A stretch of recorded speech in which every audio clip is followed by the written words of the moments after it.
Hi guys, good morning. So, andito ulit tayo ngayon sa The Villages. Dito tayo sa clubhouse. Siyempre, basketball court na napakaganda. At ito yung ating pool area. And siyempre, playground para sa mga anak natin. So guys, kung may mahilig kayong anak or kayo mismo mahilig mag-swimming, so meron tayong pool area dito. At kung may anak kayong mahilig basketball, syempre maglaro tuwing hapon or kahit ganito guys, ang ganda ng panahon.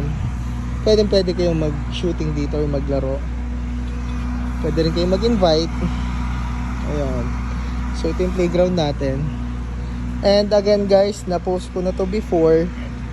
Ito yung property ng brother-in-law ko na for sale. Actually, pinapasalo siya.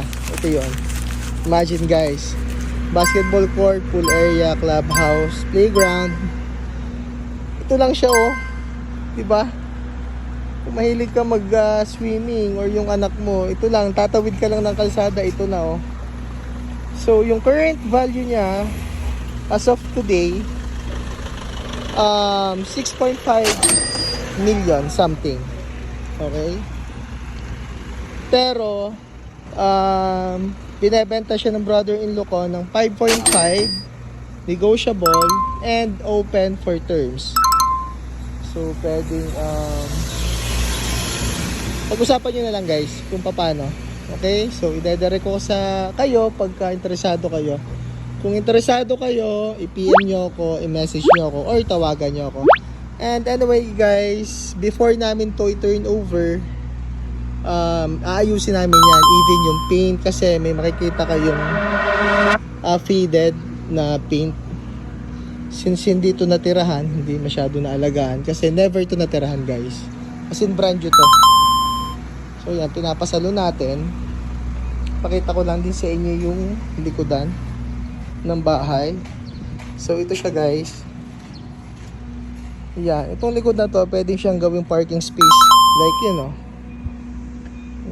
Malaki pa to. And dito, actually ito yung parking area niya. Carport. Pwede to. Yan. So, kunin nyo to guys. Napakamura lang. Napakaganda pa. Imagine, narito kayo sa loob ng subdivision na secured. Ang galing oh. Murang-mura na yan guys. Kunin nyo na. Okay? Pag-uusapan pa ang presyo niyan. Napakaganda. So yun lang guys. Text me or call me kapag interesado kayo. Bye!